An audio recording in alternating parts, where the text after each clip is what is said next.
Bienvenidos, bienvenidas a este inicio del nuevo ciclo de conferencias virtuales que realizamos en la Universidad Antonio Ruiz de Montoya desde el Instituto de Protección al Menor y Personas Vulnerables. Como el año pasado, este año tendremos una serie de conferencias que nos permitirán comprender mejor y atender mejor las situaciones de niños, niñas y adolescentes en situaciones y personas en situación de vulnerabilidad.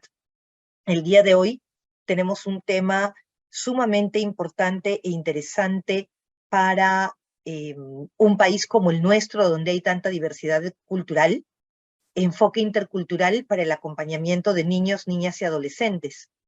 Y para ello contamos con una ponente con mucha experiencia en el tema, un lujo de ponente.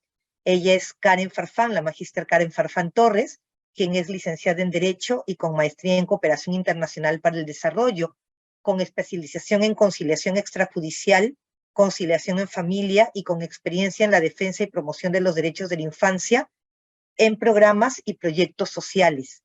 Y ella es, además, directora de Guaira, una obra social de la Compañía de Jesús, en donde se trabaja con niños, niñas y adolescentes en situación de vulnerabilidad en la ciudad del Cusco. Entonces, sin más preámbulo, Karen, te damos la bienvenida. Gracias por acompañarnos el día de hoy y te cedo la palabra para poder empezar con la conferencia. Muy bien, muchas gracias, Dafne. Gracias a todas ustedes, compañeras, y también saludarles a todos quienes nos acompañan en esta conferencia para poder trabajar este primer tema, abordar este primer tema desde justamente la experiencia del trabajo que llevamos desde esta obra social de la Compañía de Jesús, Asociación Guaira, que trabajamos aquí en Quispicanchi, una de las provincias del Cusco, en lo que denominamos la promoción y defensa de los derechos de niños, niñas, adolescentes y mujeres en situación de vulnerabilidad. Trabajamos desde los programas institucionales como las defensorías parroquiales con atención legal, extrajudicial y proyectos de acompañamiento psicoeducativo y también psicosocial con adolescentes y con madres adolescentes y madres jóvenes. Entonces, será a partir justamente de esta experiencia que el día de hoy les podré narrar lo que justamente entendemos por el enfoque intercultural para el acompañamiento a niños, niñas y adolescentes. ¿Me pueden confirmar si se ve la pantalla, por favor? Sí, Karen, sí se ve. Se ve correctamente. Muy bien, muchas gracias. Bueno, hablar del Perú es en definitiva hablar de mayor diversidad cultural y lingüística. Se registran 55 pueblos originarios, 47 lenguas originarias, que esto implica de más de 4 millones de peruanos y peruanas que se autoidentifican como de pueblos originarios. El Perú es un país donde la interculturalidad, entendiéndose como la interacción de culturas, está presente. Pero, ¿qué tipo de interacciones podemos identificar? Pues básicamente, y para un entendimiento también justamente poniendo al centro al niño, niña, adolescente en situación de vulnerabilidad, podríamos decir que dos tipos de relaciones. Las relaciones asimétricas y las simétricas. Por asimétricas, estas se caracterizan por generar acciones de rechazo, de subestimación, ignorancia y exclusión respecto de una cultura sobre otra. Es esta relación de superioridad sobre otra cultura. Lamentablemente, esta es una práctica muy presente en nuestro país que obviamente genera graves relaciones de desigualdad que ha conducido también a la desaparición de varios pueblos indígenas y grupos afrodescendientes. Sin embargo, la relación simétrica es aquella relación que justamente apunta el enfoque intercultural y la práctica de interculturalidad como tal, que se caracteriza por el respeto y la articulación entre las culturas que interactúan. Esto implica, obviamente, que ambas culturas se escuchen y se enriquezcan mutuamente, valorando, reconociendo sus particularidades, pero también entrando en una dinámica de concertación y de articulación. La transversalización del enfoque intercultural en nuestro país implica el reconocimiento de estas culturas como agentes de derecho, como agentes sociales y también políticos, Esto es clave, sobre todo en estos últimos meses, donde muchas veces se les reconoce a los pobladores originarios, indígenas, como aquellos a los que hay que atender en sus necesidades básicas. Sin embargo, se les restringe en el acceso y el ejercicio de su derecho como actores políticos también. Entonces, la interacción implica el respeto de cultura, pero sobre todo el enriquecimiento de unos con otros. En la provincia de Quispicanchi, con aproximadamente 90.000 habitantes, el 80% son población que vive en zona rural, pobladores de la cultura quechua. Y es una dinámica en la que siempre se nos desafía, especialmente con el acceso a la tutela jurisdiccional de los derechos de los niños, niñas y adolescentes. Y es justamente a partir de este análisis que tenemos en la institución y de las reflexiones que vamos, formulando en nuestros proyectos y también trabajando en esa misma línea. Hablar de la población de niños, niñas y adolescentes es hablar de una población en situación de vulnerabilidad por su propio proceso de desarrollo, pero también por otros indicadores como por ejemplo la pobreza monetaria. Según esta encuesta nacional de hogares del 2019 y 2020, en el área rural, la población de 0 a 17 años representa un 55.8% la que vive en situación de pobreza monetaria. Si hablamos de lengua materna, la población con lenguas amazónicas, aymaras y quechuas representan también porcentajes altos, como por ejemplo el 74.8% de población aymara que vive en pobreza monetaria, al igual que el 62.1% de la población quechua en niños, niñas y adolescentes. ¿Cuál es el marco legal sobre el cual vamos a justamente hacer esta reflexión y el análisis respecto al enfoque intercultural para el acompañamiento de los NAS?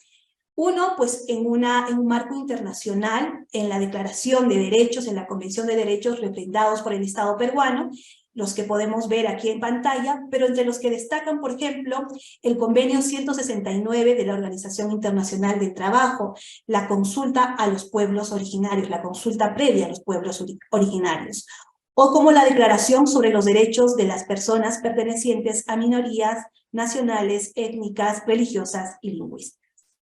A nivel nacional, tenemos dos importantes políticas que van a ser como el pilar de esta reflexión.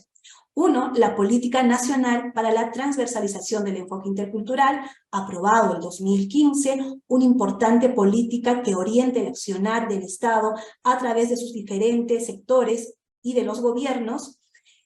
Y luego, la Política Nacional Multisectorial para las Niñas, Niños y Adolescentes al 2030, en concordancia con la agenda con los ODS que marca justamente como plazo al 2030.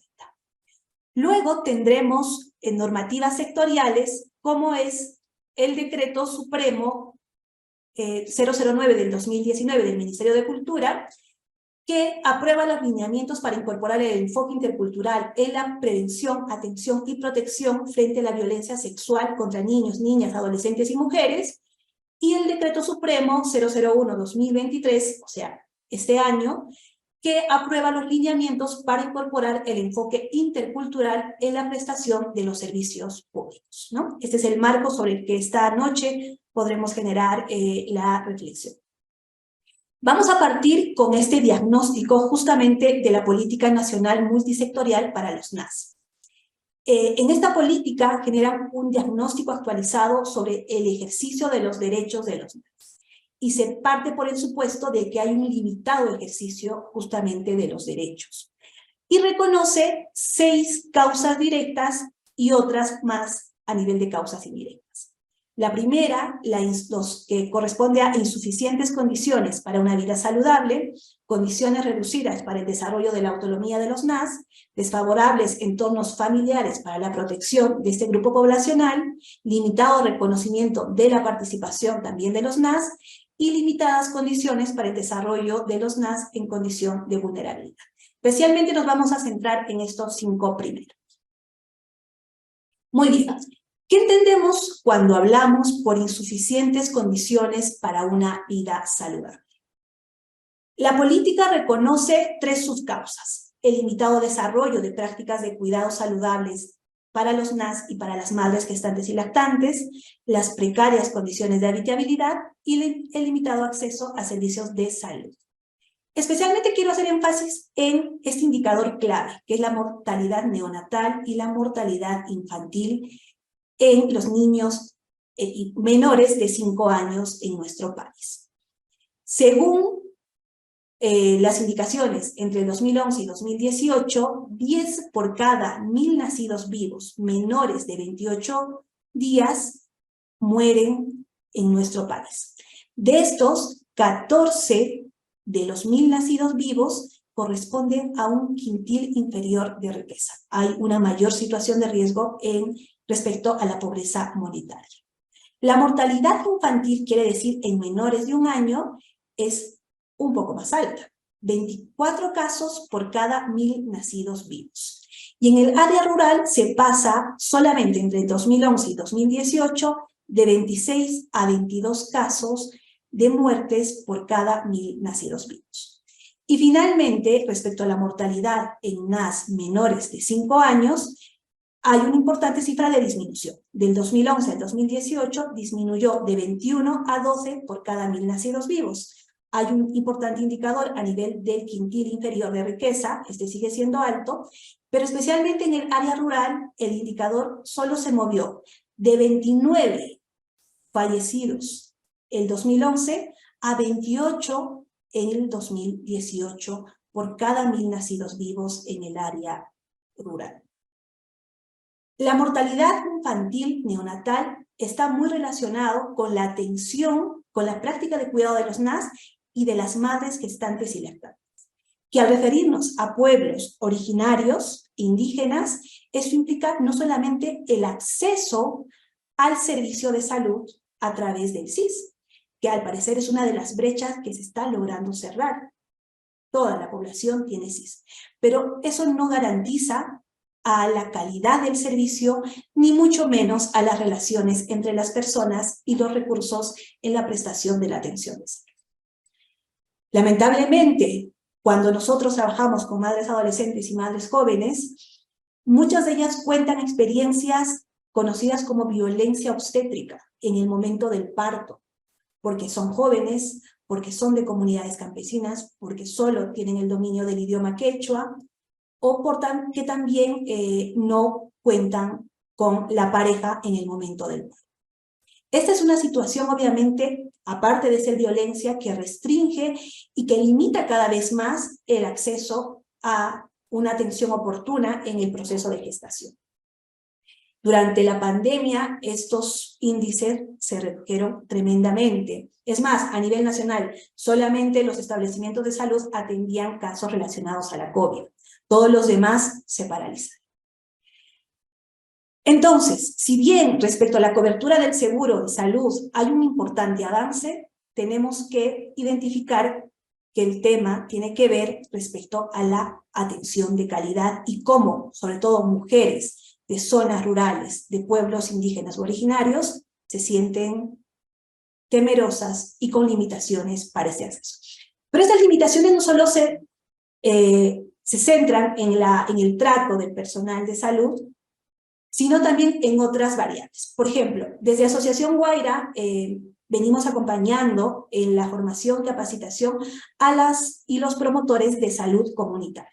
Una modalidad bastante interesante, porque si bien hay hospitales en las capitales de distrito, en las comunidades a distancias determinadas, las únicas personas que pueden acceder en orientación y capacitación son los promotores justamente de salud. En la línea base del proyecto ha ido como saliendo estos importantes datos que queremos compartir. Uno, que los promotores de salud, ellos y las autoridades de los distritos, los reconocen como importantes agentes justamente para la promoción de la salud. ¿Por qué? Porque ellos sí pueden sensibilizar en temas de salud a personas que solo hablan quechua, además de hablarlo desde una pertinencia cultural. ¿Qué mejor que los mismos pobladores capaciten, orienten a sus compañeros de comunidad? Sin embargo, también los promotores sienten que su labor no es reconocida por su comunidad, ¿Por qué? Por no contar con algún tipo de recursos como un botiquín. E incluso indican que muchos de ellos se sienten con las pocas capacidades, porque no se les brinda una actualización constante, una capacitación permanente, y por ende sienten que no pueden orientar de manera adecuada. Además de que hacen mención que para la atención que brindan, muchos centros poblados están distanciados unos de otros. Generalmente hay un promotor de salud por un grupo determinado de comunidades. Entonces no se puede dar abasto para llegar a todos. O incluso que las promotoras no cuentan con movilidad ni recursos económicos para llegar a atender alguna situación de emergencia. O incluso cuando ellas tienen que acompañar, porque así se establece, que ellas deban acompañar en la derivación de casos a sus compañeras hasta el establecimiento de salud, son zonas totalmente distantes, de más de 5 horas, además que solo hay un transporte limitado, solo los domingos. Entonces, este es un primer ejemplo de que se tuvo un importante avance con identificar a los promotores de salud, sin embargo, no tienen los suficientes recursos ni los materiales para desempeñar adecuadamente su función. Además que todavía el tema de la capacitación no es una prioridad para los establecimientos de salud, ¿no? Entonces, este proyecto lo que justamente ha generado es la movilización de un grupo importante de promotores de 4 distritos de la provincia de Quispicanchi en estos temas. Hablar también de el limitado acceso de los derechos a los NAS es hablar de condiciones reducidas para el desarrollo de las autonomías de este grupo poblacional. ¿Y qué es lo que se nos identifica como sus causas? 1, las insuficientes condiciones de desarrollo cognitivo en NAS, las insuficientes condiciones de desarrollo en habilidades socioemocionales, así como las insuficientes prácticas de juego y recreación. Hablar de la autonomía de los NAS implica también hablar de educación, pero no solamente el acceso a los servicios de educación formal, que además es otra de las brechas que se está logrando cerrar, sino también de la calidad de educación, especialmente cuando se habla de una educación intercultural bilingüe, que lo hablaremos después. Sino también es reconocer que parte de la calidad educativa implica el desarrollo de las habilidades socioemocionales de ese grupo poblacional. Y al hablar de habilidades socioemocionales, obviamente también nos referimos de la educación de los más pequeños. Y esto implica la regulación de emociones, de comportamientos, y es justamente a través del apego seguro, entendiendo como la relación madre-infante. Actualmente tenemos programas como Cuna Más, que está haciendo un importante también trabajo con este grupo poblacional, especialmente con los menores de 5 años. Sin embargo, sentimos que aún podemos profundizar más en este tema, sobre todo en esta dinámica de interculturalidad, la valoración y reconocimiento de una de las prácticas bastante, diríamos así, pilares, una práctica pilar en el desarrollo de la relación madre-hijo en nuestras comunidades campesinas, como es la práctica de cargar a la guagua con la manta o la queperina.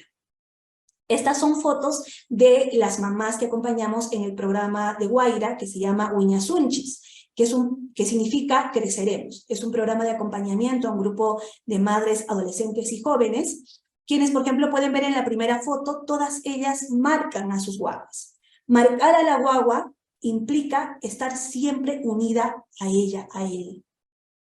Es la facilidad de poder transportarte como mamá, ir a la chacra, ir a pastar, cocinar en la casa o ir a hacer cualquier otra actividad, siempre pegada, siempre unida a tu hija.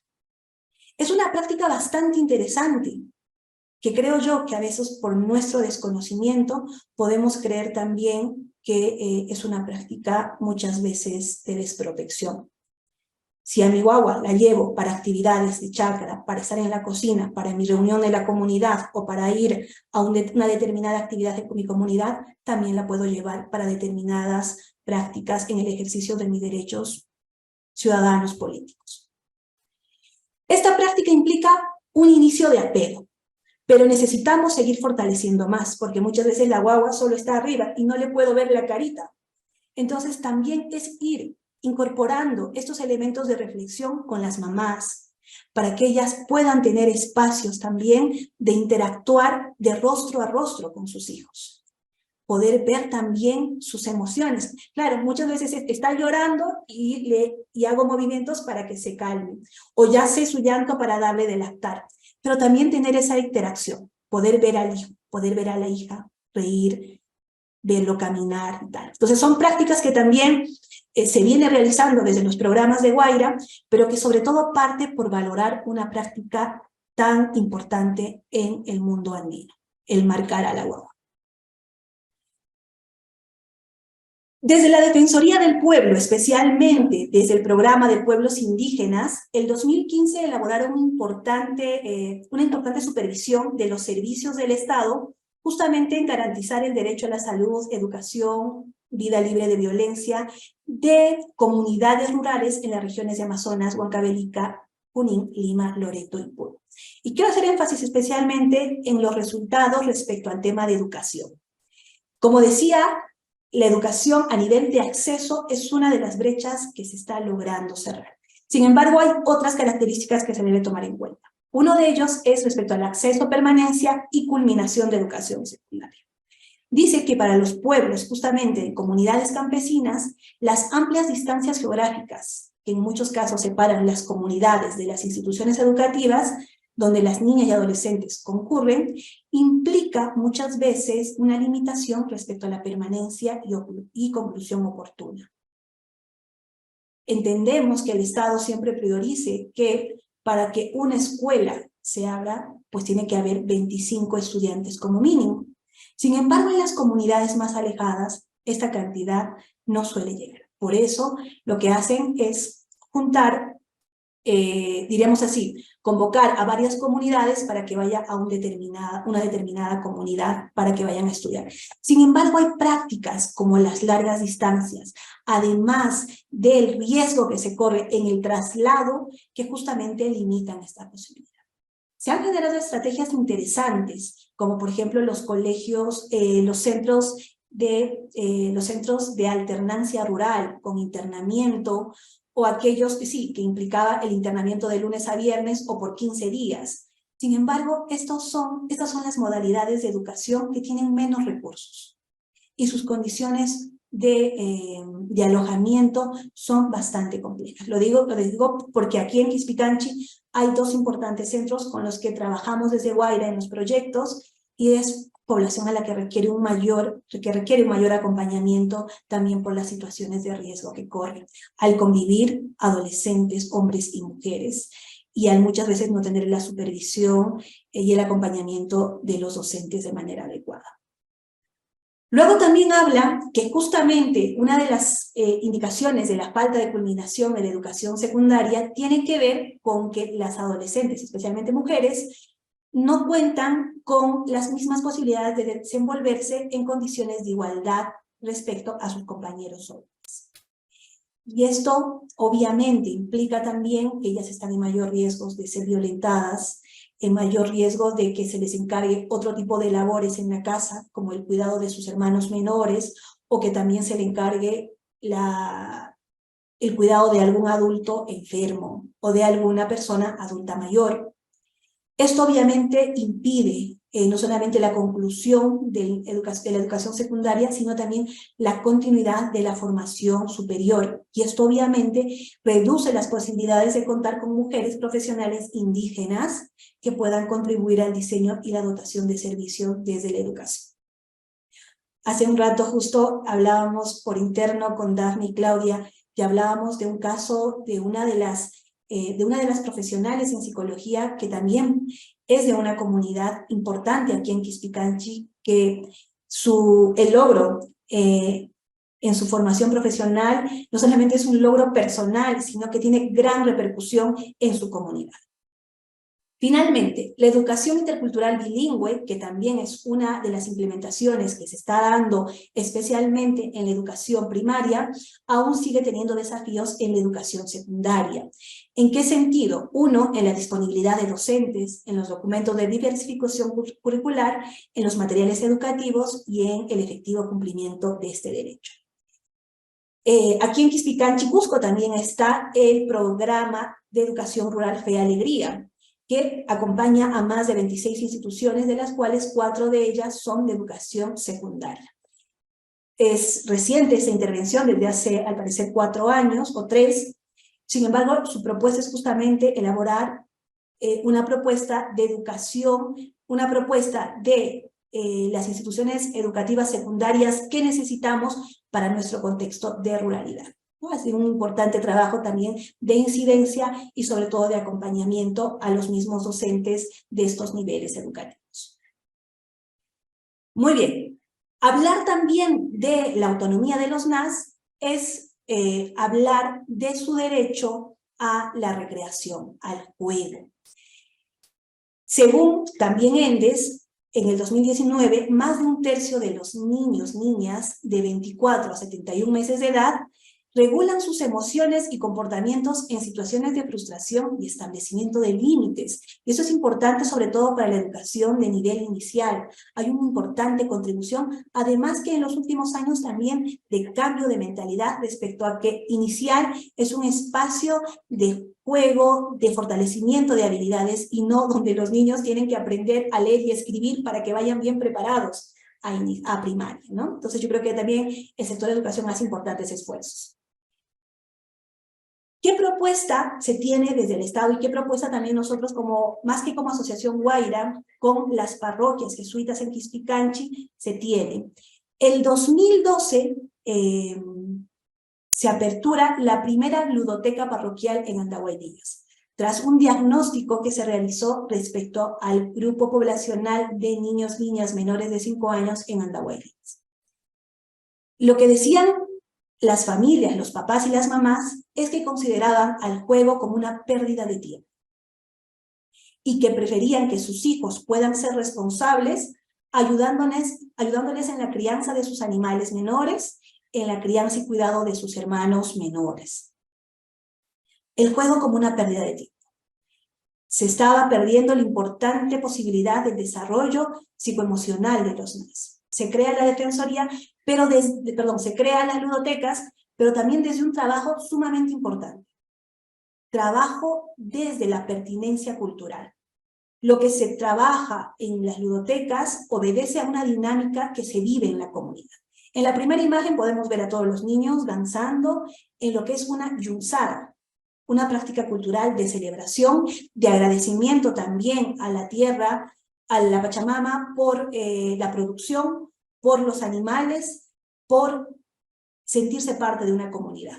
A través de estas prácticas también se identifican, mejor dicho, a partir de estas dinámicas, también se identifican prácticas culturales que implican la valoración de nuestra cultura.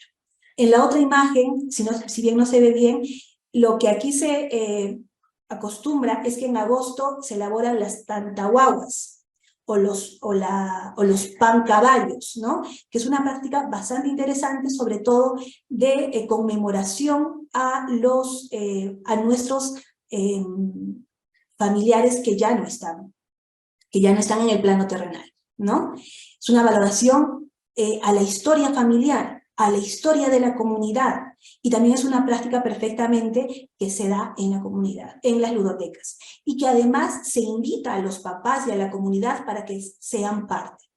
Entonces, los papás se dan cuenta que los niños no es que juegan algo totalmente distinto a su dinámica cultural comunitaria, sino que ellos mismos van reforzando, valorando y sobre todo reconociendo el sentido de lo que hay en cada una de las prácticas culturales, ¿no? Actualmente se sigue dando este servicio de las ludotecas también en 4 parroquias, y nos pareció sumamente interesante que el 2019, con la modificatoria del decreto legislativo de regulación del servicio de las defensorías municipales del niño, niña y adolescente, se está pidiendo que todas aquellas demunas que se quieran acreditar tengan un espacio de ludoteca en las municipalidades. Qué importante para poder seguir contribuyendo con este tipo de desarrollo psicoemocional en los NAS. Y qué mejor si es con pertinencia cultural. Otra de las causas respecto a la limitación en el ejercicio de derechos es el desfavorable entorno familiar para la protección de los NAS, ¿no? Hablar de competencias parentales es hablar de la disciplina parental, de la supervisión de los NAS y la promoción del desarrollo y crecimiento. Lamentablemente, en el diagnóstico de esta política también se habla de una negligencia parental y el abuso emocional por parte de los papás. Según desde el 2019, es la mamá quien registra mayor incidencia de violencia contra sus hijos. Castigos por el simple hecho de prohibirles algo que les gusta, que podríamos decir, pues es algo que podría normalizarse porque es parte de ponerle límites a los hijos. Pero en esta exploración se ve la afectación que tiene el niño respecto a esta actitud de la mamá. Las palmadas, los golpes, castigos físicos. Otra de las formas donde se genera también descuido respecto a las negligencias parentales es el trabajo infantil. Pero esto hay que tenerlo y hay que trabajarlo y hay que analizarlo con mucho cuidado. Primero que, obviamente, el trabajo infantil constituye un fenómeno de desprotección de los NAS. ¿Por qué? Por los efectos concretos en el logro justamente de su educación, de su salud, de la acumulación de habilidades y la pérdida de oportunidades del NAS en su proceso de desarrollo. De acuerdo, por ejemplo, también a INEGI en el 2019, el 25,8% de los NAS de 5 a 17 años estuvo involucrado en alguna actividad económica. Y estas cifras se agudizan para el área rural, donde el indicador asciende a 57%, a diferencia de la zona urbana, que es solo del 14%.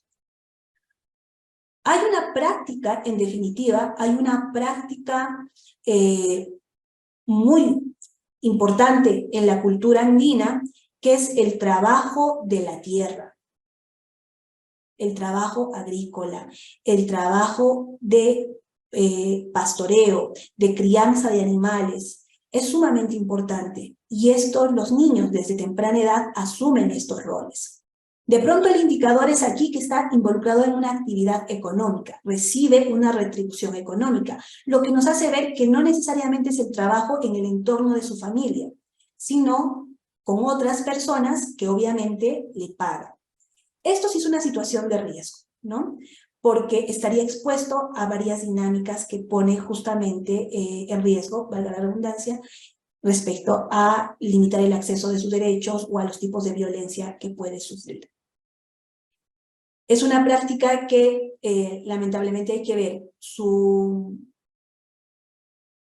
limitación, su eliminación, implica también muchos otros procesos, ¿no? Hablar también justamente de desfavorables entornos familiares para la protección de los NAS es hablar también propiamente acerca de la violencia contra los NAS. Tenemos aquí unas cifras que tiene justamente como periodos 2015 y 2019, de 9 respecto al tipo de violencia familiar, psicológica o física, entre niños, niñas de 9 a 11 años de edad. El 2005 representaba el 73,3% y una reducción, diríamos así, pues importante, no tan notable, de 68,5%. Lo mismo respecto a adolescentes de 12 a 17 años. El tema de la violencia sexual son cifras sumamente complicadas, sumamente desafiantes y dolorosas. El 2015, 34,6% de niños de 9 a, de 12 a 17 años de edad fueron producto de violencia sexual y el 2019 hay una reducción de 3 puntos. Respecto a la violencia física y psicológica en la escuela también, y respecto a los embarazos adolescentes como formas de violencia, aquellos relacionados con violencia sexual. ¿Qué es lo que justamente prevé la ley frente a estos hechos de violencia? Como les comentaba en un inicio, hay ese decreto supremo del 2019 que aprueban justamente lineamientos para incorporar el enfoque intercultural en la prevención, atención y protección de las víctimas, ¿sí? El objeto de esta ley es establecer orientaciones técnicas para incorporar este enfoque intercultural. La finalidad es justamente contribuir al acceso, diríamos así, oportuno a los servicios públicos frente a situaciones que requieran prevención, atención y protección frente a la violencia. Es una ley bastante interesante, pero solamente vamos a hacer énfasis en algunas de ellas. Un primer elemento es el fortalecimiento de los recursos humanos, ¿no? Que los propios operadores de servicio, operadores de justicia, titulares de obligación y titulares de responsabilidad deban tener las capacidades interculturales y con conocimiento de las características socioculturales.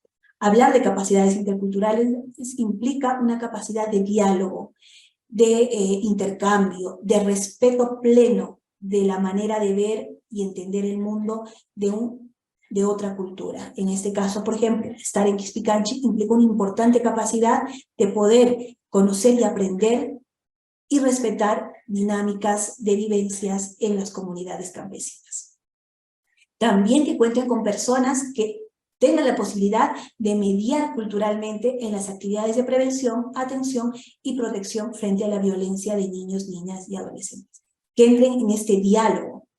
No podemos también, diríamos así, romantizar las prácticas de una determinada cultura, porque si bien hay prácticas importantes a valorar, hay otras que requieren ser reflexionadas, analizadas por los mismos agentes, por los mismos pobladores de esa cultura.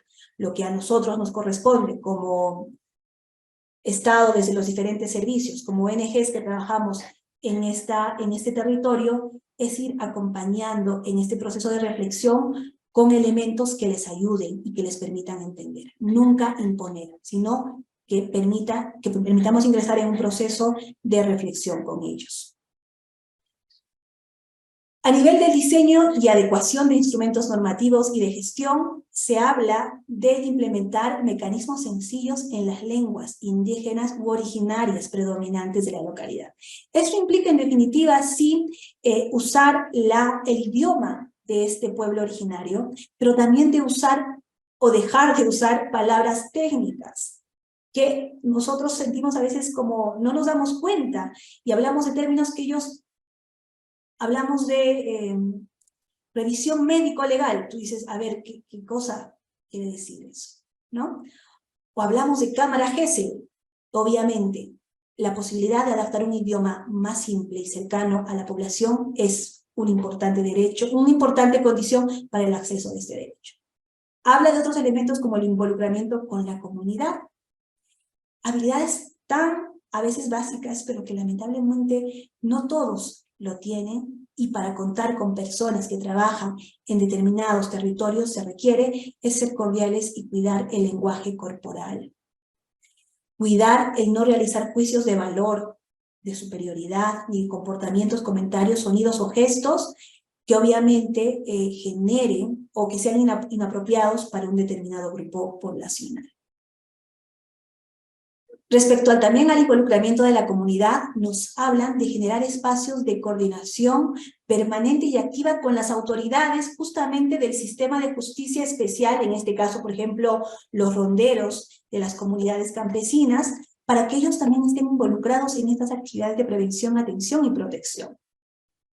Como operadores de justicia del sistema ordinario, como autoridades políticas, como ONGs, necesitamos conocer el sistema de justicia especial y a su vez ellos conocer el sistema de justicia ordinario para que seamos capaces de trabajar de manera conjunta y no generar un divorcio. Hace 2 años la fiscal provincial de aquí de Quispicanchi, junto con su equipo y además con el Poder Judicial, tienen espacios formativos con los ronderos, ¿no? En temas justamente como violencia intrafamiliar, violencia de género. Yo creo que está dando pasos importantes. Sin embargo, lo que todavía sentimos es que no se logra conocer respecto a estas prácticas de sistema de justicia especial en comunidades. Muestra de ello es que en este contexto de crisis política, no se ha logrado entender las dinámicas de organización a través de los ronderos. Es una dinámica cultural, es una dinámica que año tras año se da, y es la manera como en las determinadas comunidades también se ejerce el control de la convivencia, además de promover la seguridad. Obviamente, hay prácticas también que van en contra de los derechos, muchas veces relacionados con la discriminación de género, con culpar a la mujer frente a hechos de violencia por parte de su pareja. Pero son prácticas que se necesitan entrar en diálogo justamente entre estos dos sistemas de justicia, el especial y el ordinario. Si el sistema de justicia especial cree tener mayor, diríamos así, se cree con mayor superioridad respecto a este sistema ordinario, no va a lograrse. Yo creo que en nuestra provincia estamos teniendo aportes o avances importantes, ¿no? También implica de que así uno tenga la formación de especialidades en derechos humanos, de especialidad en derechos indígenas, cuando uno va a una comunidad, debe entrar en una dinámica de respeto frente al presidente o la presidenta. Generalmente son presidentes. De presentarte, decir quién eres, cuáles son tus nombres y aquí estás viniendo a su territorio. Esto es una práctica que de pronto, ahora que vamos trabajando estos temas, decimos, pues sí, esto es una práctica realmente intercultural, pero que en nuestra práctica es muy común. Cuando tú llegas a una comunidad, debes pedir permiso para entrar. Luego también la participación activa de los NAS justamente en este tipo de políticas tanto preventivas como de atención, que ellos conozcan, que se involucre la participación activa de los NAS como sujetos activos y no solamente como objetos de protección. Y luego promover la articulación y participación activa de las autoridades representativas de los pueblos indígenas u originarios, justamente en todo lo que implique el trabajo concertado. Por ejemplo, aquí en la provincia de Quispicanchi tenemos, bueno, hay varias instancias de concertación, pero tenemos dos en particular que además son muy vigentes y con un trabajo importante. La instancia de concertación de lucha contra la violencia de género y la violencia intrafamiliar, donde participan todos los titulares de obligación y responsabilidad, la Fiscalía, la Policía, el Ministerio de la Mujer, las ONGs, los municipios, pero todavía estamos echando en falta que entre, por ejemplo, la representatividad de las organizaciones de mujeres, organizaciones indígenas y ronderos. Entonces, podemos diseñar las mejores propuestas de trabajo, pero si no los hacemos parte a ellos, es como querer ingresar a una casa sin pedir permiso a quienes viven en ellas, ¿no? En materia de atención, también nos habla de diseñar, fortalecer e implementar procedimientos y trámites sencillos, eficientes, flexibles y bilingües. Para que una niña y adolescente quiera denunciar un hecho de violencia física o sexual, implica el desplazamiento de su comunidad que probablemente le tome todo el día. Implica dejar, si se le acompaña con la mamá o el papá, dejar de pastar ese día, que implica o que tiene repercusiones en su economía, y también en tener los medios suficientes para desplazarse. Es decir, hoy día te recepciona la denuncia y mañana pasas el examen médico legal y pasado pasas una entrevista con la fiscal, eso no es pertinente para nuestra cultura. Vendrán el primer día, pero el segundo ya no regresa, porque deben regresar a sus comunidades. Entonces, ser capaces de ser eficientes y flexibles, especialmente para la población que viene de comunidad. Luego también diseñar e implementar una ruta de atención de problemas de violencia sexual. La ley justamente habla de un protocolo, de una ruta bastante interesante, pero es una ruta y un protocolo pensado desde la ciudad, donde tienes a todas las instituciones, desde la unidad de protección especial, desde el centro de emergencia mujer con profesionales de las diferentes áreas, que tienes a la policía femenina, que tienes a un centro de acogida residencial, que tienes a la fiscal de trata de personas, pues aquí tenemos para estos 90.000 habitantes un centro de emergencia mujer con 3 profesionales. Antes eran 5, ahora son 3. No se dan abasto. Tienen un compromiso impresionante, pero no se dan abasto. ¿Cuál es la entidad que está presente en los distritos más alejados? La policía, las demunas, y en comunidades campesinas, los ronderos. Entonces, en la ruta que te prevé la ley general no aparecen los ronderos. Entonces necesitamos adaptar una ruta especial para un determinado contexto, donde tengamos que decir, pues lamentablemente aquí no está UPE, aquí el SEM tiene un grupo reducido, aquí no está la Fiscalía. Entonces, legalmente, ¿quiénes ejercen esa función? Sí, pues implica al final derivar también hacia la instancia correspondiente, pero vas generando condiciones para que otras instituciones con la misma competencia también puedan ir asumiendo esta labor. Emitir de forma gratuita los siguientes documentos: actas, constancias, certificados, informes u otros documentos. Pues créanme, el acceso a este tipo de derechos para la población muchas veces depende de tener o no recursos, y esa no debería ser un limitante. Además, identificar si casos de violencia sexual han sido investigadas o juzgados dentro del ámbito del pueblo indígena u originario donde ocurrió el hecho. Generalmente pasa eso. Y es una práctica todavía en proceso, porque de proceso de reconocer y valorar los principios de la protección de los derechos humanos. Muchos de estos casos quedan pues impunes, pero ya hay una intervención de parte del pueblo, del sistema especial, ¿no? de los ronderos, por ejemplo. Entonces, uno como juez, como fiscal, debe de preguntar si este caso previamente ha sido atendido en esta instancia. ¿Y eso qué implica? No decir, no, ellos no saben, aquí te vamos a atender bien, sino implica coordinar. Probablemente haya muchas cosas que se tengan que subsanar. Pero si entramos en esa dinámica de trabajo articulado con los ronderos, o con los presidentes de comunidad, o con los promotores de salud, o con los de Junta de Agua y Desagüe, pues podemos aprender en el camino, y evitar obviamente la revictimización de los demás. Muy bien, sé que estoy un poco con la hora, pero seguiremos un poco acerca de esta otra causa también que limita el ejercicio de los derechos de los NAS, y es el limitado reconocimiento de la participación de los NAS, ¿no? Los niños se consideran que se les tome en cuenta en casa, pues aquí están.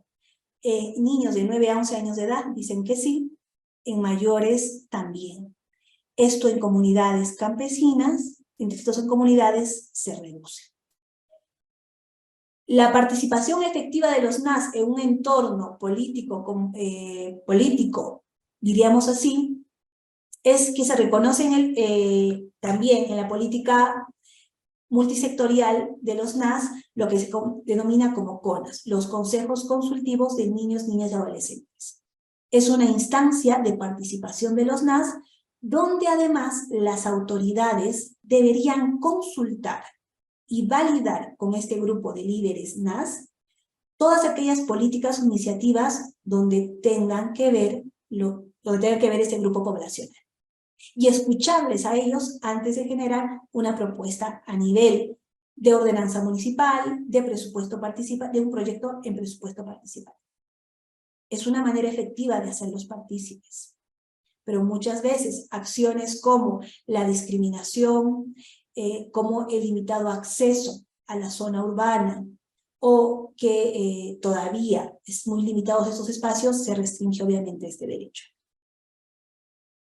El limitado servicio para los NAS en condición de vulnerabilidad. Aquí hablamos también de limitado servicio en condiciones de vulnerabilidad, y estos puntualmente son los niños, niñas con discapacidad, ¿ya? Estos no pueden acceder plenamente a la educación, ya que por la infraestructura de los centros educativos no lo permite, o aquellas metodologías en escuelas y universidades, ¿no?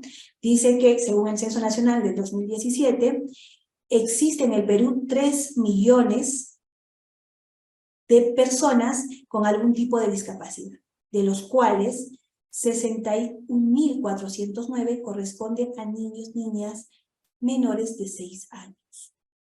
179.000 a niños entre 6 y 11 años y 222.000 adolescentes.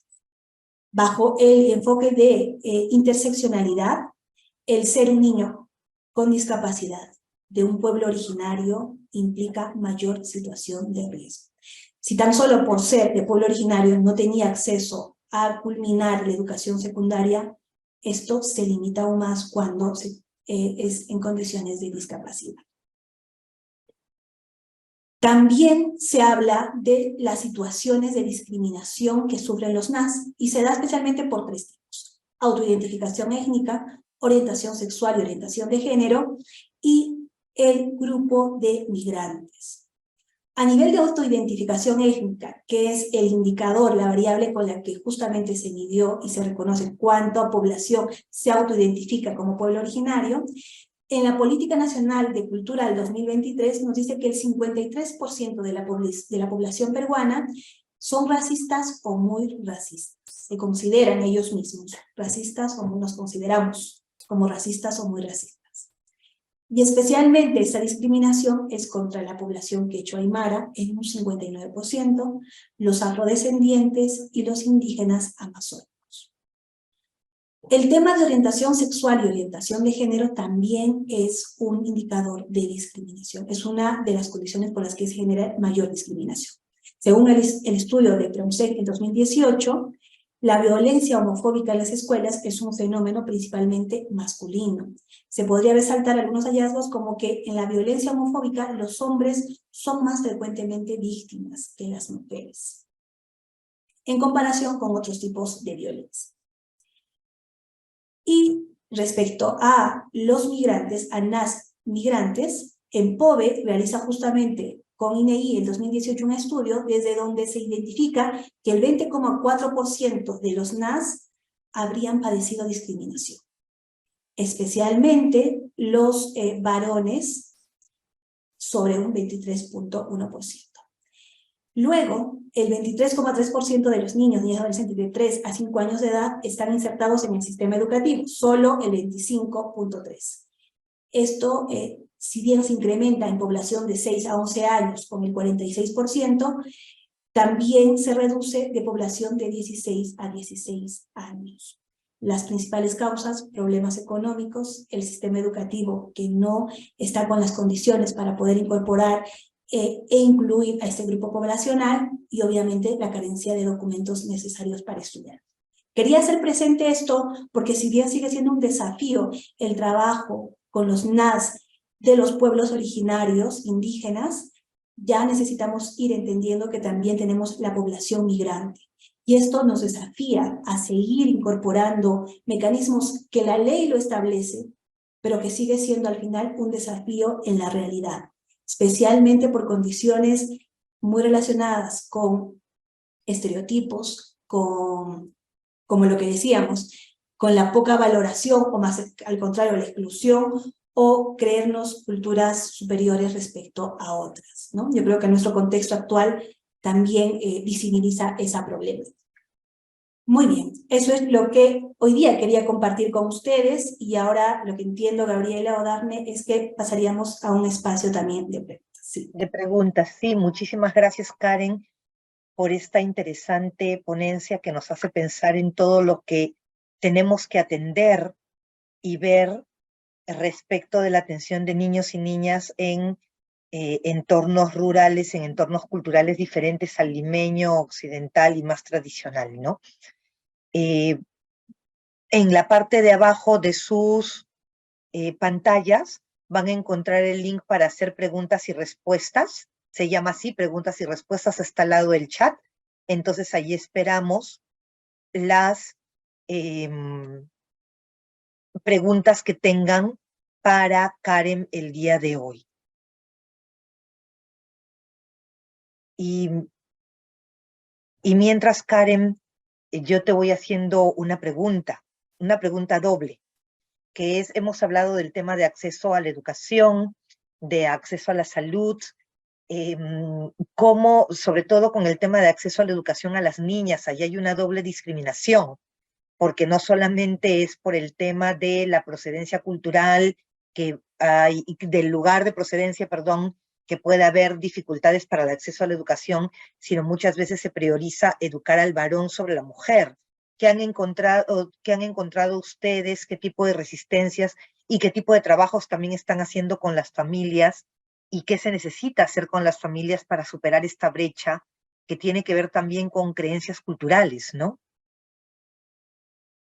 Así es, sí, en definitiva es una de las brechas por la que muchas de las niñas y adolescentes tienen que seguir luchando, especialmente en contextos de ruralidad. Siempre hay una mayor apuesta por la educación del varón, especialmente cuando a nivel de recursos económicos solo se da opción para poder priorizar alguno de ellos, se apuesta más por el varón, pero también hay un contexto comunitario que desafía, ¿no? Y esto es cuando se hace las preguntas a las mamás y a los papás, ¿por qué es que no se le envía a la niña o al adolescente a la escuela, que implica mayor distancia?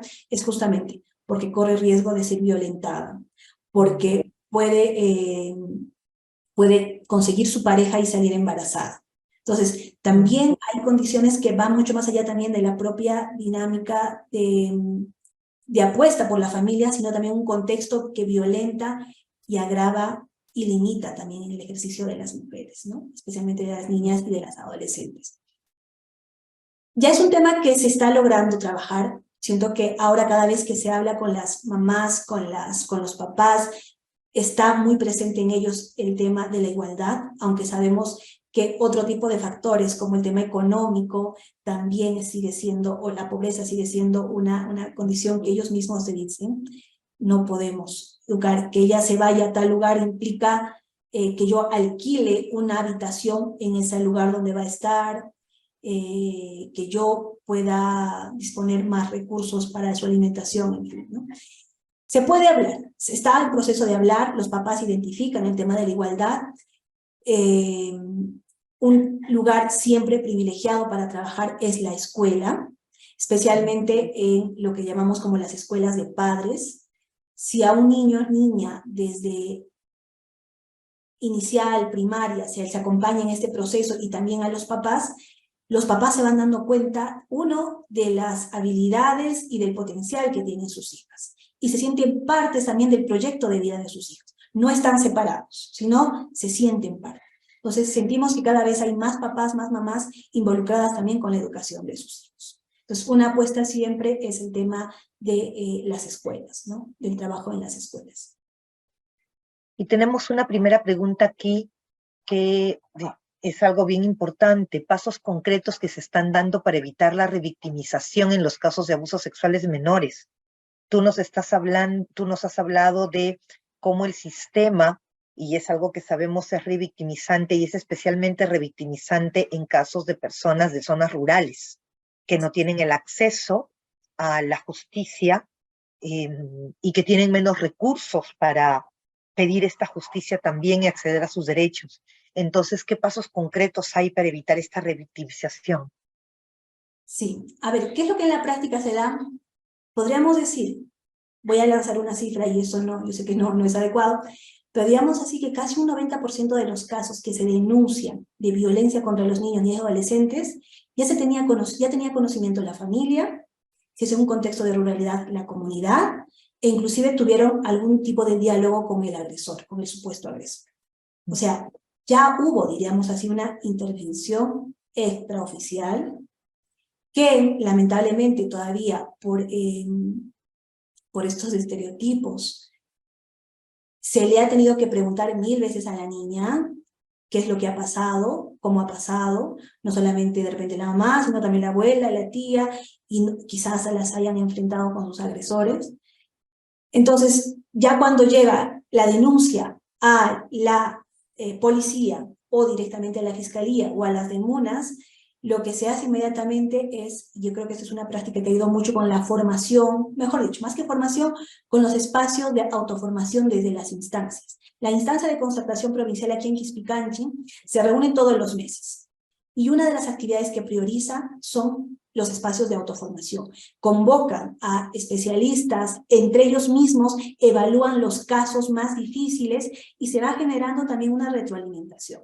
Y una cosa que justamente se logró es que cuando se pone la denuncia del caso de violencia sexual de un niño ni adolescente, no se tendría que indagar más cosa, más que solamente recepcionar y programar con la Fiscalía la entrevista por cámara GC, ¿no?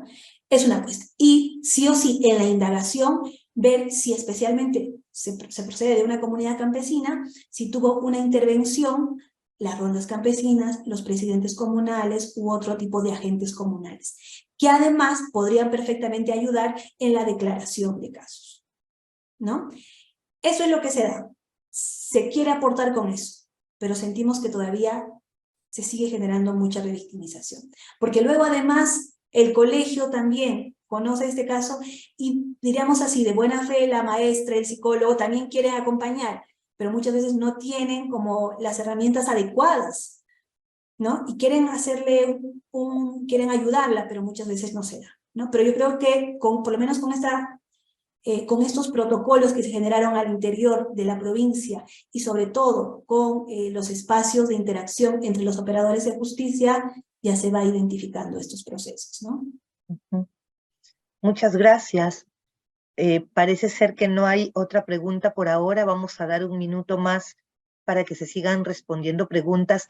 Y me has hecho acordar con esto del tema de la revictimización. Hay una práctica que en algunas comunidades se ha dado, no sé si se da en Quispicanchi. Tú mencionabas el tema de un acuerdo de haber tenido ya conversaciones incluso con el agresor. Y me imagino que tiene que ver con mitos sobre el abuso y con la posibilidad de acceso a justicia, esta práctica de hacer el acuerdo extrajudicial con el agresor, que pague una compensación y ya no se hace la denuncia y no se mide mucho el riesgo para otras niñas y adolescentes o la necesidad de reparación que tiene la niña y que no pasa por una reparación económica necesariamente. Así es. Sí, a ver, ¿por qué es que se tramitan ese tipo de denuncias en el sistema comunal?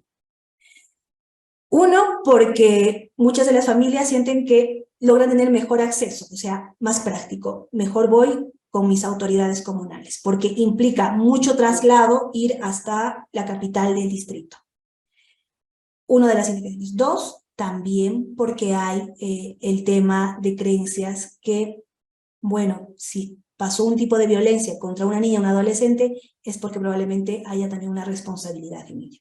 Entonces, los ponen, diríamos así, casi encarándose unos con otros para un poco saber qué es lo que ha pasado y luego se dan medidas, ¿no?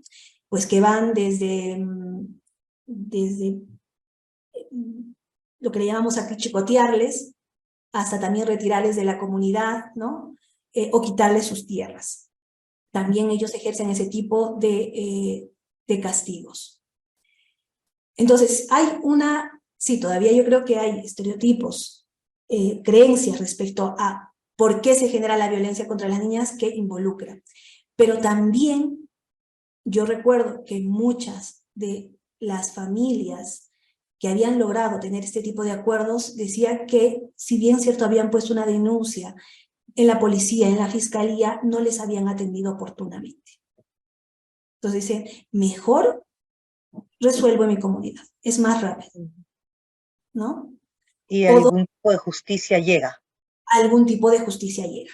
Por lo menos le quitarán su tierra o le van a sacar de la comunidad. O sea, hasta ellos y ellas entienden que hay una medida de protección más efectiva, ¿no? A la que puede sacar el juzgado como medida de protección y que al final no se cumple porque la policía no puede llegar tan lejos en una comunidad. Entonces yo creo que también toca entender esa dinámica. Si hay un ejercicio de tipo también es porque como la justicia ordinaria no está respondiendo de manera oportuna, no está respondiendo de manera oportuna, ¿no? Yo asumí también el rol de defensora en Guaro entre los años 2012 al 2017, 17, y un caso que siempre voy a recordar es ante una denuncia de violencia contra un adolescente, violencia sexual contra un adolescente, se vinieron 3 integrantes de la ronda campesina a mi oficina para pedirme que les comunique lo que había pasado. Obviamente yo les dije que no podía comunicarles porque este era un hecho que se estaba investigando en la fiscalía. Ellos volvieron a venir después de una semana con otros integrantes más, esa vez ya eran 5, y me pedían que les dé el comunicado. Lo que hicimos en este rato con el equipo fue también llevarles a la fiscal para que la fiscal les explique, sin entrar en detalles respecto a los hechos en investigación, de cómo estaba el proceso de investigación. La comunidad todavía tiene algunas características de sentirse parte conjunta de lo que sucede en sus miembros. Hay un tema de solidaridad. Muchas veces se ejerce de manera con estas taras, con estos estereotipos, pero también es una condición que desde este enfoque intercultural se puede aprovechar perfectamente para, con un adecuado acompañamiento, generar factores de protección en la comunidad para los niños. Porque hay un interés. A diferencia de aquí en una zona urbana, le pasa algo a la vecina, al vecino, los vecinos no dicen nada, mientras que en la comunidad sí. Hay una dinámica comunitaria interesante que se puede trabajar, ¿no? Ujú. Desde Puerto Maldonado te felicitan por la ponencia, Karen, se unen a las felicitaciones y nos comentan que en el mundo amazónico la mayoría de las violencias contra niños se da en su propio entorno cultural y el problema es la propia cultura local. Entonces, ¿cómo se puede hacer para canalizar la denuncia ante aquellos que son parte cultural del propio proceso? Y en relación con esta misma pregunta, nos preguntan desde el BRAEM, en donde se refiere que hay un alto número de niños huérfanos de familias disfuncionales, y si no se debería acentuar el trabajo con las familias. Y estas dos preguntas creo que tienen relación, ¿no? Porque ambos tienen que ver con la cultura que hay en las familias. Así es, así es. Sí, en definitiva, yo creo que es importante reconocer que hay prácticas culturales nocivas. Y eso partía por decir de que necesitamos poner por delante el principio del interés superior del niño. Si en una práctica cultural se vulnera, se limita el derecho, pues tiene que entrar el Estado justamente a protegerlo.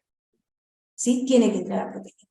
Ahora, ¿cómo trabajar para que esa comunidad no siga siendo un entorno de riesgo para el NAS? Es la manera como se tiene, desde las instituciones que correspondan, desde el sector del Ministerio de la Mujer con los SEM, con las de MUNAS, uno, a entrar en diálogo con estas culturas y reconocer por qué es que se naturalizan o se dan estas prácticas. Necesitamos entrar en diálogo con ellos y reflexionar desde sus prácticas. Una cosa que, por ejemplo, a nosotros nos parecía es que, identificábamos, es que las adolescentes de las zonas rurales se sienten invitadas a ser madres a muy temprana edad. Y tú dices, tiene que ver mucho por el desconocimiento de sus derechos sexuales, reproductivos, en definitiva. Pero en el mundo andino, la dualidad es la manera como uno se desarrolla. Entonces, ellas en determinada edad sienten que si no están en pareja, no pueden ser entendidas como de manera plena. Es un elemento que necesitamos saber para ir y conversar con ellos. O que encuentran plenitud, como la Pachamama, al tener hijos. El tener hijos implica plenitud. Entonces, son elementos que uno debe tener al momento de entrar en diálogo con ellos. Entrar en diálogos es reconocer por qué se dan esas prácticas e ir incorporando elementos que les ayuden a reflexionar. Justo hoy en la mañana, cuando tuvimos un taller con algunos profesores, decían, si tú entras en diálogo con las comunidades y les vas promoviendo la reflexión desde sus prácticas culturales, no cuestionándolas, no diciendo que son totalmente inferiores a lo que yo creo, va generándose una reflexión desde los propios agentes. Desde los propios agentes. Son los propios agentes quienes tienen que transformar esa dinámica en su comunidad. Pero concretamente lo que comentan nuestros compañeros de Puerto Maldonado, si una comunidad tiene unas prácticas nocivas contra los NAS, poner por delante el principio superior del niño y sacarlo de ese entorno de riesgo, ¿no? La otra pregunta, No, continúa. Es justamente las dinámicas que llamamos como riesgo de desprotección y desprotección familiar. Esta es una práctica muy común, especialmente en comunidades donde dejan a los niños encargados de los abuelitos, de otros familiares y son entornos en los que se violenta. El internamiento de los NAS en unas casas de acogida es una medida excepcional. Y esto lo dijo la Corte Interamericana de Derechos Humanos. ¿Por qué? Porque además cada vez hay menos centros. No hay, como decimos, un caso de riesgo de desprotección es buscar hogares y no encontrar absolutamente ni un cupo. Pero dos también que son hogares desde la zona urbana, sin la contextualización, sin la pertinencia cultural. O sea, implica mayor daño al niño de sacarlo de su entorno comunitario y llevarlo a la ciudad. Para eso la ley lo que prevé son lo que llamamos como los acogimientos familiares. Y es una de las funciones que está delegándose en las DEMUNAS. El 2018-2019 hay importantes modificaciones en las DEMUNAS. Y los acogimientos familiares implica buscar en el entorno familiar de los NAS personas que puedan ayudar, que puedan cubrir, que puedan ejercer el cuidado de los NAS, bajo una supervisión estricta de los defensores, o los jueces de paz, o los subprefectos. Es una medida, creo yo, que sí toca en algún momento hacer una evaluación y decir qué tanto está ayudando en el tema de desprotección familiar. Pero desde como la ley lo plantea y en las pequeñas prácticas que tenemos, yo creo que ayuda mucho, ¿no? Nos preguntan también, y tú acabas de mencionar algunos, ¿qué aliados estratégicos tenemos o con los que podemos contar si el mayor desinterés en cuanto a la educación son los padres de familia muchas veces? Preguntar, primero acercarnos a la situación familiar, ¿no? Siempre las respuestas fáciles son peligrosas. Necesitamos sentarnos con la familia y preguntar cuál es la situación de la familia actual. Hay muchas familias que se sienten sumamente restringidas a nivel económico, situaciones de enfermedad, o sea, no es que el hecho de que no quiero educarles a mis hijos sea por el simple hecho de no querer educarles.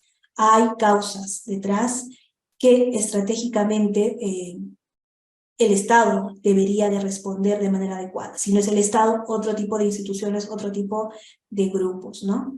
Entonces, sí, si yo te digo, Dafne, hay una familia que no quiere educar a sus hijos, lo primero sería entremos a dialogar con ellos. ¿Quién tendría que entrar a dialogar con ellos? Pues las DEMUNAS, los equipos especializados de los juzgados civiles o de familia, alguna ONG que trabaje en el tema justamente de derechos de los NAS, la escuela también, los profesores, tanto de nivel primaria y secundaria, tienen ahora la obligación de hacer un seguimiento frente a los niños que desertan o que están abandonando la escuela. O sea, hay varios agentes, y esto en la política justamente de infancias se habla, ¿no? Todos los agentes deberían poner y priorizar la atención de los NAS.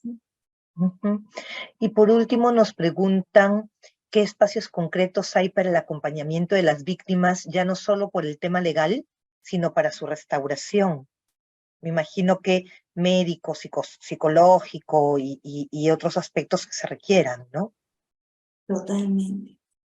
Pues la salud mental en nuestro país sigue siendo un desafío tremendo, y más aún cuando tiene que ver con zonas, con regiones rurales y con pueblos originarios.